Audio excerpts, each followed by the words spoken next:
नमस्कार, मैं गौरी और आप देख रहे हैं इंडिया पब्लिक खबर।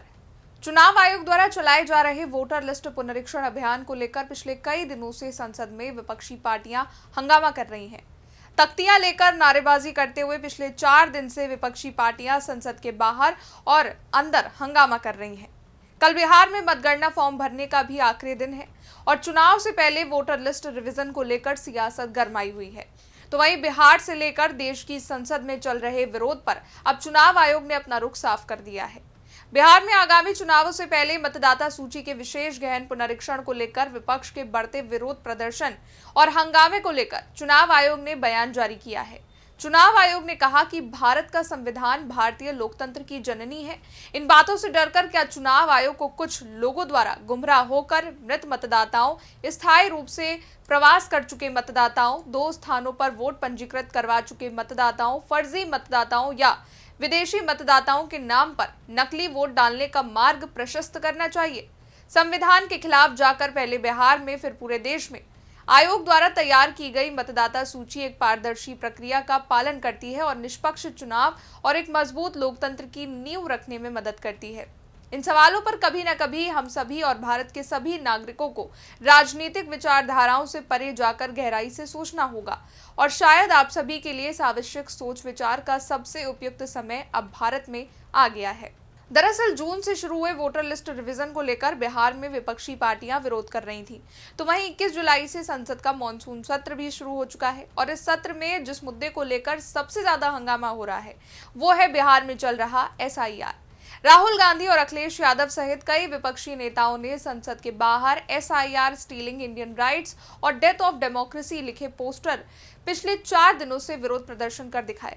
इस विरोध में कांग्रेस, सपा, राजद, द्रमुक, TMC और झामुमो के सांसदों ने हिस्सा लिया और चुनाव आयोग के इस अभियान को वोट बंदी और चुनाव को चुराने का प्रयास बताया। तो वहीं बीते दिन राहुल गांधी ने चुनाव आयोग पर सवाल उठाते हुए कहा था, मतदाताओं का नाम हटाना, नए मतदाता जोड़ना और 18 साल से ज्यादा उम्र के नए मतदाता, हमने उनका पता लगाया।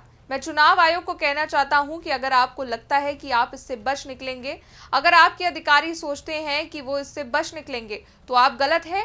आप इससे बच नहीं पाएंगे, हम आपके पास आएंगे। तो वहीं बिहार में तेजस्वी यादव ने तो चुनाव बहिष्कार की घोषणा कर दी है।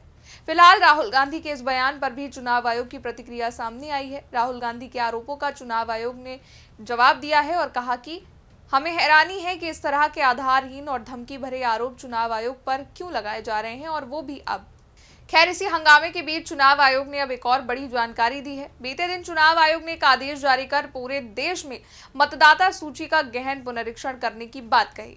मतदाता सूचियों के SIR पर अपने 24 जून के आदेश में चुनाव आयोग ने कहा, आयोग ने वोटर लिस्ट की अखंडता की रक्षा के लिए अपने संवैधानिक जनादेश के लिए पूरे देश में विशेष गहन पुनरीक्षण शुरू करने का निर्णय लिया है।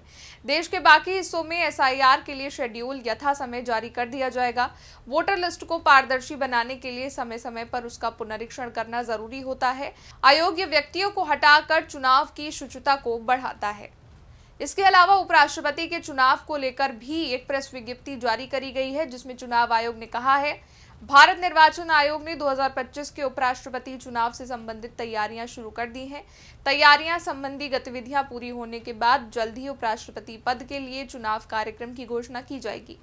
दरअसल बीते सोमवार जगदीप धनखड़ ने स्वास्थ्य कारणों का हवाला देते हुए उपराष्ट्रपति पद से इस्तीफा दे दिया था और इसको लेकर आयोग ने कहा है कि हमने उपराष्ट्रपति चुनाव से संबंधित तैयारियां शुरू कर दी हैं। तैयारियां पूरी होने के बाद उपराष्ट्रपति पद के चुनाव कार्यक्रम की घोषणा भी कर दी जाएगी।